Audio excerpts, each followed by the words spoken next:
예수님의 이름으로 사랑하고 축복합니다.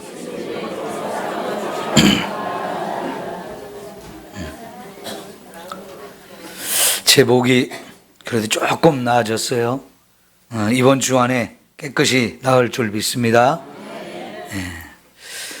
여러분 혹시 광개토대왕비라고 아십니까?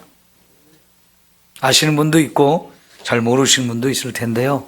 이거는 지금 저 중국의 지린성, 옛날 말로 우리식으로 하면 길림성에 있거든요. 이게 AD 441년에 광개토대왕의 아들 장수왕이 아버지가 돌아가신 후에 아버지의 무덤을 그곳에 크게 만들고, 그리고는 그 무덤에서 가까운 곳에 큰 비석을 세웠어요.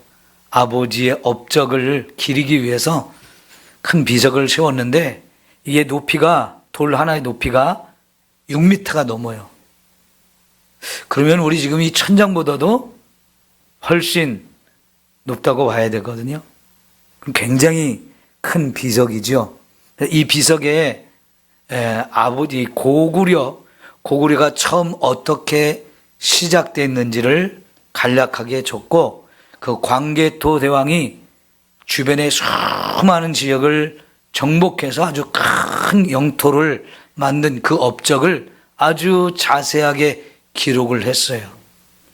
그렇게 기록을 할 때에 글씨 하나의 크기가 거의 15cm 정도 됩니다. 그러면 거의 제 손뼉만큼 이렇게 거의 되겠죠. 그렇게 큰 글씨로 아주 6m나 되는 높은 돌 이렇게 세우고 거기다 빽빽하게 기록을 해놨거든요. 지금으로부터 하면 한 1600년 전에 만든 그런 비석입니다. 그런데요, 이 비석이 세월이 지나면서 다 잊혀졌어요. 우리나라 사람도 그걸 전혀 몰랐고요. 중국 사람들은 더더욱 몰랐습니다. 왜냐하면 중국은 지금 이 길림성이라고 하는 곳이 상당히 북방 외진 곳에 있기 때문에 중국의 중앙에 있는 사람들, 그 먼 곳에 있는 거 관심이 없었어요. 그런데 이것을 1921년도에 우리나라가 일제 식민지 생활을 하는 동안에 일본 사람 하나가 그쪽을 돌아다니다가 이렇게 큰 비석을 보고 신기해가지고요, 거기다 먹물을 잔뜩 바른 다음에 한지를 붙여서 탁본을 떴어요. 그래가지고 읽어보니까 이게 기가 막힌 내용인 거예요. 다 잃어버렸던 것이 이게 광개토대왕비라고 하는 이름으로 이제 우리에게 알려졌는데, 그러니까 거의 1500년 동안 잊혀졌던 것이거든요. 지금 우리나라에서는 이게 굉장히 소중한 보물이라고 봐야 돼요. 왜냐하면 고구려가 그 당시에 중국의 상당 부분까지 다 정복을 해서 어마어마한 큰 나라를 만들었기 때문인데, 예를 들어서 우리가 남과 북이 통일이 되고 나면 그 만주 지역의 땅도 우리가 되찾고 싶지 않겠어요? 근데 그 증거가 바로 이 광개토대왕비라고 할 수 있는 겁니다. 그래서 1600년 전에 자기 아버지의 업적을 기리기 위해서 세웠던 이 비석이 지금까지 그대로 남아 있어서 우리 민족에게는 정말 소중한 보물이거든요. 그런데 이게 지금 우리 땅에 있지 않고 중국 땅에 있다 보니까 우리가 관리도 못하고요, 자유롭게 가서 볼 수도 없고 좀 안타까운 상황이에요. 그러나 이거를 우리는 잊어버리면 안 되겠죠.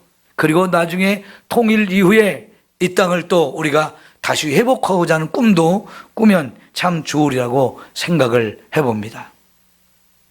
여러분, 오늘 말씀에도 하나님이 가나안 땅에 이스라엘 백성이 들어가면 큰 비석을 하나 세우라고 말씀을 하셔요.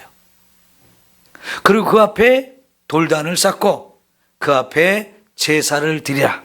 그러니까 기념 돌비, 기념 돌 재단, 기념 예배를 여기서 드리라고 말씀을 하셨어요. 그러니까 이스라엘 백성한테는 이게 어마어마하게 중요한 사건이기 때문에 하나님이 이스라엘 백성으로 하여금 가나안 땅에 들어간 그 사건, 그것을 기념하기 위해서 비석을 세우고 제단을 쌓고 기념 제사를 드리라고 하신 겁니다. 그 기념이 너무나 아름다운 일이기 때문에 기념할 일이고, 그것을 세우는 것은 후손 대대로 이것을 기억하라고 하시는 말씀이겠지요. 여러분이 성지 순례를 이스라엘로 간다고 하면 그냥 가지 마시고요, 지나가다가 땅이라도 한번 파보고 가세요. 왜냐하면 이스라엘 땅은 어디든지 파면 옛날 유물들이 어마어마하게 쏟아져 나올 가능성이 많습니다. 지난 화요일날 우리 한창수 목사님 부흥회를 하면서 교회에서 말씀을 1000구절 이상 암송한 아이들 데리고 이스라엘 땅에 가가지고 그런 얘기 했다고 하죠. 사도행전 5장에 나오는 아나니아와 삽비라가 밭을 팔아가지고 그 값의 절반을 땅속에 묻었다고 그러는데, 너희들 땅 한번 파봐라, 그 돈 나올지도 모른다. 아이들이 막 좋아가지고 땅을 파보기도 했다고 그러지 않습니까? 좀 농담이지만은 사실은 땅을 파다 보면 뭐가 나올지 몰라요. 그만큼 거기는 수많은 증거가, 성경 속에 수많은 사건들이 증명될 수 있는 증거들이 지금도 발굴된 것도 많지만 발굴이 안 된 것도 어마어마하게 많아요.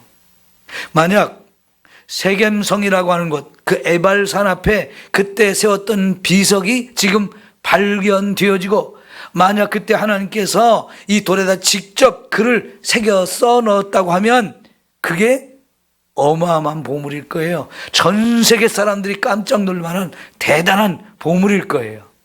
그런데 지금은 그곳이 이스라엘 사람들이 살지 못하고 사마리아 사람들이 살기 때문에 발굴도 안 하고 있고 못하고 있어요. 그래서 우리가 거기를 성지 순례도 가지 못합니다. 그곳은. 근데 만약 그곳이 이제 이스라엘 사람들의 영토가 되어지고, 그래서 거기를 잘 발굴해가지고 이런 비석이 발견되어진다고 하면 전 세계가 깜짝 놀랄 만한 그런 보물이 되어질 겁니다. 근데 사실은요, 그 비석에 직접 글을 기록하지 못하고 하나님이 석회를 바른 다음에 거기다 글을 쓰라고 그랬어요. 그럼 여러분, 그 석회 바른 것이 지금까지 남아 있을까요? 돌 위에 직접 새겼으면 그게 지금까지 남아 있을 가능성이 많은데요, 이 석회를 바르고 거기다가 글을 쓰라고 했으니까 석회는 비를 많이 맞거나 이러면서요 녹아지고 또 부서지기가 쉬워서 그대로 남아있지는 않을 것 같아요. 그러나 어쨌든요, 이렇게 했을 때 이거는 기념할 만한 사건이었던 거예요. 뭐가요? 가나안 땅에 입성한 것이, 가나안 땅에 들어간 것이 그만큼 감격스럽고 너무나 감사한 일이었기 때문에 이스라엘 백성 전체가 그 땅에 들어가자마자 전쟁이 아직 끝나지 않았지만 앞으로 이 땅이 다 정복될 것을 확신을 가지고 이 땅은 하나님이 우리에게 주신 땅이다 하면서 그 땅을 갖게 된 그 감격, 그것을 좀 누리게 하기 위해서 이런 행사를 하게 합니다. 여러분, 신명기 전체는 모세의 고별 설교입니다. 다시 말하면 죽기 전에 유언과 같이 한 설교거든요. 이 설교를 하면서 그동안 하나님이 선포했던 말씀들, 율법을 다 정리해가지고 이제 그 설교 속에 쭉 설명을 해 주었는데요, 이제 이 설교의 27장부터 30장까지가 결론 부분입니다. 결론 부분은 한마디로 말하면 지금까지 설명한 모든 말씀, 이게 하나님의 말씀이니까 너희가 절대로 순종하며 살아라, 이런 목적을 가지고 이제 말씀을 기록하고 있거든요. 그래서 27장, 8장, 9장, 30장까지가 결론적인 그런 말씀인데요, 오늘 우리가 27장 첫 부분을 보았습니다. 그러면서 하나님이 이제 너희가 가나안 땅에 들어가면 이런 행사를 해라. 반드시 이런 기념식을 하라고 말씀을 하셨어요. 여러분, 모세는요, 이스라엘을 출애굽시킨 사람이에요. 이보다 큰 일이 어디 있습니까? 430년 종살이하던 그곳에서 그 민족을 출애굽시킨 사건은 정말 위대한 사건이에요. 이스라엘 민족에 정말 기억할 수 있는 너무나 놀라운 일이죠. 근데 그 백성을 이끌고 광야를 40년을 또 지내온 사람입니다. 그 광야를 지나는 동안에 수많은 사건이 있었죠. 많은 어려움과 고난이 있었죠. 그런데 그 고난들을 다 견디고 다 헤치면서 40년 동안 이 백성을 이끌고 왔으니 진짜 모세는 탁월한 지도자이고 영적인 권위가 대단한 지도자라고 볼 수 있습니다. 그런 사람이 이제 이스라엘 백성들을 가나안 땅 바로 앞에까지 끌고 왔는데 하나님이 이제는 네가 죽어야 된다 이렇게 말씀하실 때, 그러면 내가 마지막으로 이 백성을 잘 준비해야 되겠다, 가나안 땅에 들어갈 준비를 해야 되겠다면서 고별 설교를 지금 신명기에서 하는 거거든요. 그러면서 이제 너희가 가나안 땅에 분명히 들어간다, 하나님이 약속하신 대로 우리가 이제 가나안 땅에 들어가는데, 들어가면 반드시 이런 의식을 행하라고 말씀을 합니다. 이 기념식을 행하라는 거예요. 왜요? 너무나 감격스러운 일이기 때문에, 너무나 감사하고 너무나 아름다운 일이기 때문에 이것은 반드시 기억하고 기념할 일이다 말씀을 하는 거예요. 생각해 보십시오. 이 가나안 땅이 어떤 땅입니까? 600년 전에 유대인들의 첫 번째 조상 아브라함을 하나님이 저 갈대아 우르에서 불러내서 하나님이 들어가서 살라고 하신 땅이잖아요. 그러면서 뭐라고 그랬습니까? 이 땅을 너와 네 자손에게 주리라 라고 약속을 하셨는데, 그 약속이 지금 600년 만에 드디어 성취되어서 가나안 땅에 들어가잖아요. 그러니 얼마나 감사한 일이에요. 또 여러분, 이들이 가나안 땅에 살기 전에 애굽에서 430년 종살을 했습니다. 거기서 나왔지만 나라도 없이 광야를 40년을 떠돌았던 사람들입니다. 근데 이 사람들이 드디어 자기 땅을 갖게 된 거예요. 하나님이 주신 땅을 갖게 된 거예요. 그러니 얼마나 감사합니까? 그런데 그 땅에는요, 하나님을 알지 못하는 가나안의 7 족속이 살면서 하나님을 인정하지 않고 엄청난 많은 죄를 지어서 그 땅을 막 더럽혔기 때문에 하나님이 그들을 더 이상 용납할 수 없다, 너희가 가서 그들을 멸망시키고 너희가 그곳에 하나님 나라를 세워라 해서 이제 그 땅에 들어가야 되는데, 드디어 그 땅에 들어왔습니다. 그 땅에 살던 사람들, 죄악된 사람들 심판해서 전멸시켰습니다. 그리고 이제 이스라엘 백성이 여기 와서 하나님이 왕이 되어 다스리는 그런 나라를 세울 수 있게 되었는데, 이게 얼마나 감사한 일입니까? 이 모든 걸 생각할 때 정말 이거는 너무나 감격적이고 아름다운 일이기 때문에 하나님이 이렇게 특별한 기념 의식을 행하라고 말씀을 하시는 거지요. 역사적인 사건, 역사적인 인물이 있다면 여러분 기념해야죠. 그분들을 높이고 존경해야죠. 그 후손된 사람들의 바른 도리일 겁니다. 하나님도 이스라엘 백성에게 이 가나안 땅에 들어가는 그거를 그렇게 중요하게 생각하라고 기념식을 하라고 하셨습니다. 이것을 오늘 우리에게 적용하면 이게 어디에 어떤 의미로 적용할 수 있을까요? 여러분, 2가지로 적용해 볼 수 있어요. 하나는 저와 여러분이 예수를 믿고 구원받은 그날입니다. 예수가 하나님의 아들이요, 나를 구원하러 보내신 하나님의 아들인 것을 우리가 깨닫게 되고, 그래서 그 예수를 처음 믿게 된 날, 그날 저와 여러분은 구원을 받은 겁니다. 죄 가운데 살던 인생이 의인으로 하나님이 변화시켜 주시고, 물과 성령으로 우리를 새롭게 거듭나게 하셔서 하나님의 자녀가 되게 하셨는데, 그리고 영원한 생명, 지옥 갈 인생이 영원한 천국에 들어가서 영원한 생명을 얻었으니 이 날이 얼마나 감사하고 감격스러운 날입니까? 이 구원의 감격은 저와 여러분이 평생 잊어서는 안 되는 사건이죠. 여러분이 지금 예수를 믿고 있습니까? 어떤 사람은 자기가 참 예수를 믿게 된 그날의 감격을 가지고 그것이 몇 년, 몇 월, 며칠인지 아는 사람도 있어요. 그러나 그걸 몰랐어도 생각해 보면 내가 예수님을 믿고 있네? 그러면 내가 하나님 자녀지? 내 모든 죄를 하나님이 다 예수님을 통해서 용서해 주셨지? 나는 이제 지옥 갈 인생이 아니라 천국 갈 인생이지? 이거를 깨닫는 날, 여러분, 우리가 얼마나 감사한 일입니까? 많은 성도들이 어떤 찬송 좋아하세요? 물어보면 301장을 가장 좋아하는 사람이 많습니다. 여러분 한번 불러볼까요? 305장. 나 같은 죄인 살리신.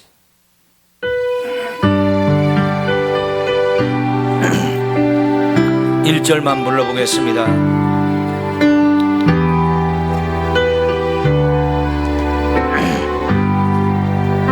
가사 잘 생각해 보세요.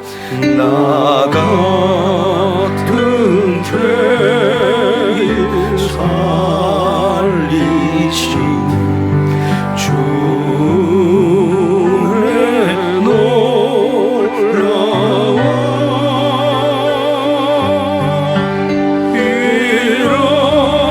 잃었던 생명 찾았고 광명을 얻는. 잘 생각해 보세요. 나 같은 죄인을 우리 주님이 살려주셨습니다. 그 예수님이 십자가에 죽으셨기에 우리의 모든 죄가 용서받은 거잖아요. 영원한 생명을 잃어버리고 지옥에 멸망당할 인생이었는데 이 영원한 생명을 다시 찾아주셔서 빛 가운데 살고 천국에서 영원히 살게 해주셨는데, 우리가 예수 믿는 그 사건, 그 너무나 감사한 일이죠. 285장을 한 절 같이 한번 또 불러보겠습니다. 주의 말씀 받은 그날 참 기쁘고 즐겁도다. 이런 찬송입니다.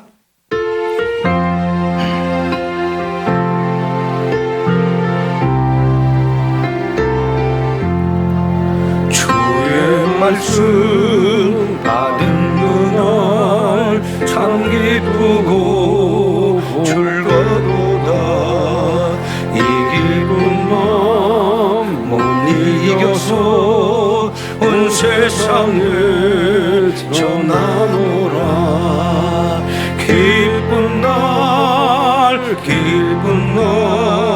주 나의 죄 다 씻으나 늘 깨어서 기도하고 늘 기쁘게 살아가리. 기쁜 날 주 나의 죄 다 씻으나. 여러분, 이 찬송가 가사를 생각해 보면서 우리가 불러보니 어떻습니까?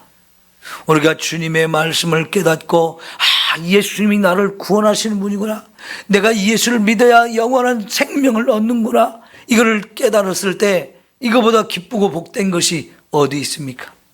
이 감격은 우리가 영원히 잊을 수가 없는 것이죠. 그러나 여러분, 그거는요 지나간 사건이지만 이제 우리에게 또 이보다 비교할 수 없는 엄청난 기쁨의 날이 올 겁니다. 그때가 언제일까요? 우리가 천국에 들어가는 날입니다. 이 세상의 삶을 다 마치고 유대인들이 요단강을 건너 가나안 땅에 들어갔듯이 우리는 이 요단강을, 죽음의 요단강을 건너 저 천국에 들어가게 될 것인데, 그날 내가 그곳에 있다면 이 얼마나 감사하고 놀라운 일이겠습니까? 예?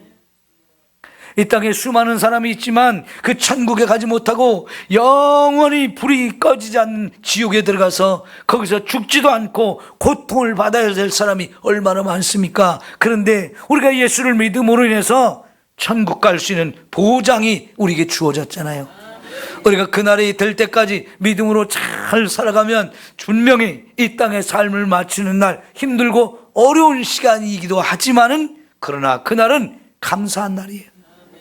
내가 그리던 그 천국에 들어갈 수 있는 날, 얼마나 아름답고 귀한 날입니까? 오늘 내일 우리 또 서우석 성도님의 장례를 치릅니다마는 그분이 우리 교회 몇 번 나와서 겨우 예배 몇 번 드렸어요. 그러나 그분은 확실한 믿음이 있었어요. 암으로 오랫동안 고생을 하면서 치료를 받으면 또 전이가 되고 치료받으면 또 전이 되고 이렇게 하는 과정 속에서 결국은 어제 하나님의 부르심을 받았습니다마는 여러분 그러나 그건 너무나 감사한 일이죠. 왜요? 이 땅의 삶을 마치고 천국에 갔기 때문에요. 하나님이 그 영혼을 불러서 천국에서 환영해 주면서 잘 왔다 이렇게 기쁨으로 맞아주면서 이제 그곳에서 주와 함께 영원히 살 수 있다는 거, 얼마나 감사하고 얼마나 아름다운 일입니까? 여러분에게도 그 천국이 예비되고 준비되어 있습니다. 한 사람도 빠짐없이 그곳에 다 같이 가기를 소망합니다. 그날은 세상에 가장 누리지 못했던 최고의 감격과 감사와 기쁨이 넘쳐날 것이에요. 여러분 찬송 한 장 더 불러볼까 합니다. 235장이에요. 보아라 즐거운 우리 집.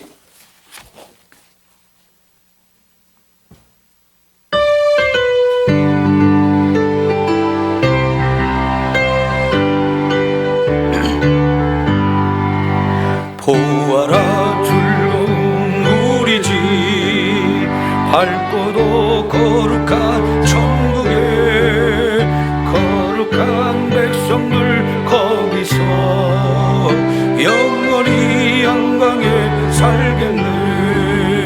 거기서 기쁘고 즐거운 집에서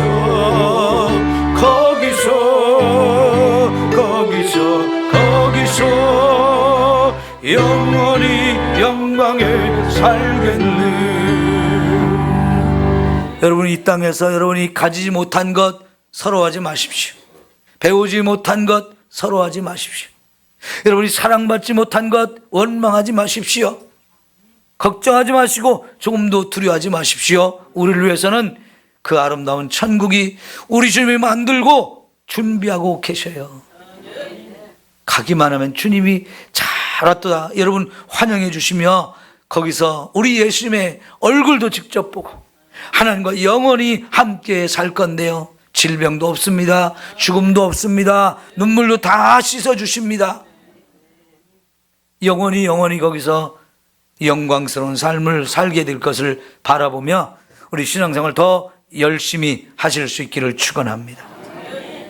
이제요 여러분, 하나님이 이런 기념식을 행하면서 반드시 그 기념비에다가 석회를 바르고 뭘 기록하라고 그랬습니까? 하나님의 말씀을 기록하라고 그랬어요. 왜 그랬을까요? 이 가나안 땅에 들어가는 것도 중요하고 놀라운 일이지만 이제부터 정말 중요하다는 거예요. 어떻게 사느냐, 그 땅에 들어가서 어떻게 사느냐가 중요한데 그 땅에서는 하나님 말씀만 순종하면서 살아야 한다는 것을 가르쳐주고 있는 것입니다. 그래서 큰 돌을 세우고 거기다 석회를 바르고 하나님의 말씀을 기록하라고 하셨어요. 이 말씀대로 순종하면서 살아야 하기 때문인 것입니다. 만일 여러분 이 백성이 그 땅에 들어가서 하나님의 말씀을 저버리면 그것은 하나님을 버리는 거예요. 말씀을 버리는 것, 말씀을 무시하는 것, 그거는 하나님을 버리는 거예요. 그리고 자기 생각대로 살고 자기가 왕 노릇하며 자기가 주인 노릇하며 사는 것인데 여러분 그 시대가 사사기 시대잖아요. 여호수아서 다음에 사사 시대를 보십시오. 그들은 자기 소견에 옳은 대로 살았다는 겁니다. 하나님 말씀을 다 잊어버리고 무시하고 자기 생각대로, 내 생각이 옳으니까 하면서 자기 생각대로 살았다는 겁니다. 그런데 어떻게 됐습니까? 주변에 수많은 나라들이 쳐들어오는데 대적할 힘이 없습니다. 농사를 지은 것도 다 빼앗깁니다. 그들이 와서 괴롭히고 그들에게 이들을 힘들고 어렵게 하는데 그들을 이길 수가 없어요. 거기다가 이제 말씀이 없으니까요, 죄악이 난무하는 거예요. 사회가 극도로 불안해지는 거예요. 이게 350년 사사 시대였어요. 왜 그래요?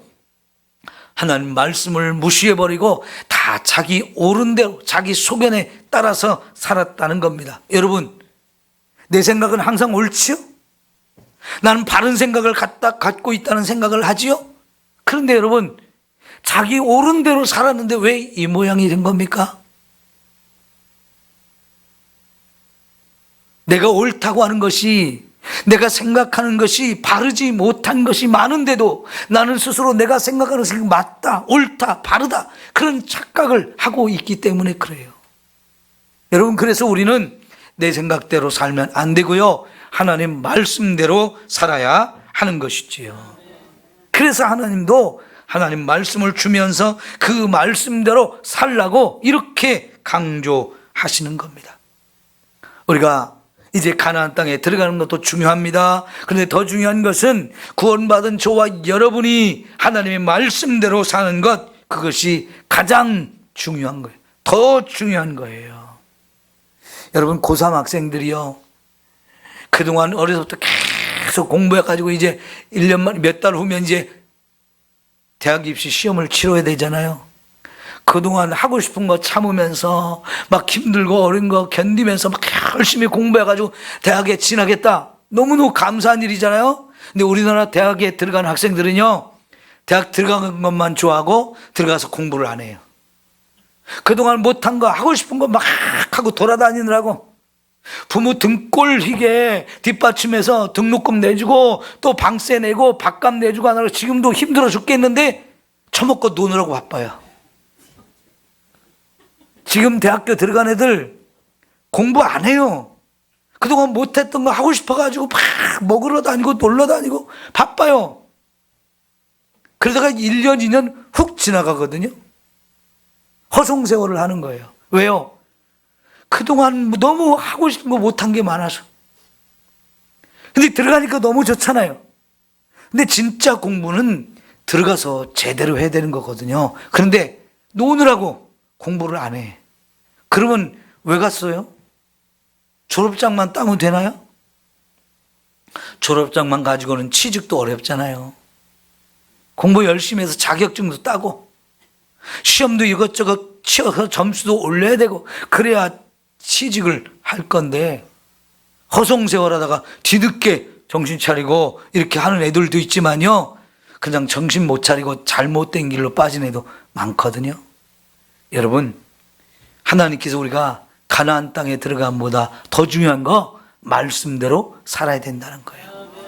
우리가 구원받는 건 너무 감사한 일이지만 구원받은 사람이 되었으면 이제 더더욱 하나님 말씀대로 사는 삶을 살아야 하는 거잖아요.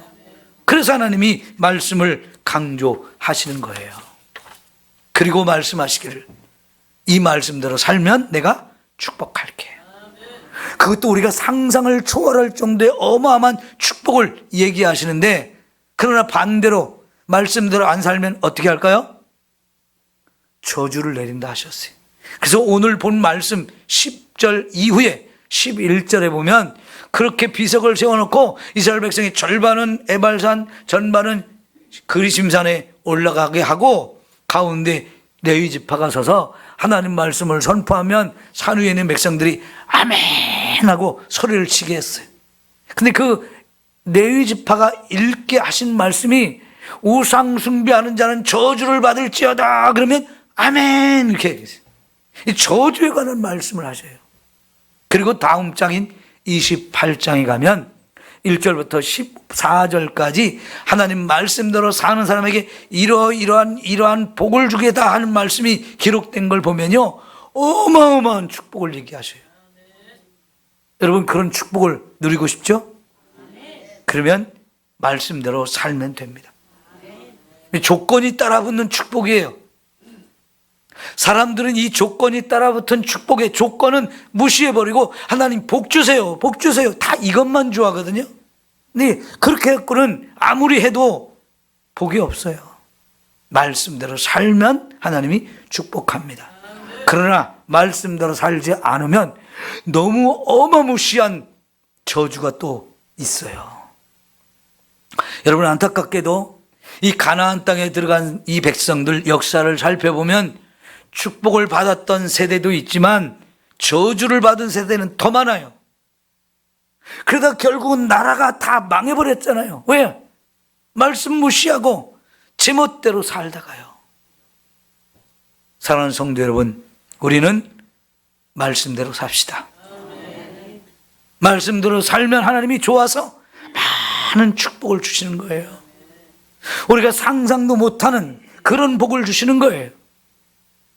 이 복을 이왕이면 우리가 다 함께 누리면 좋잖아요. 네? 하나님은요 우리를 축복하기를 원하시는 분이지 저주하는 걸 기뻐하시는 분이 아니에요.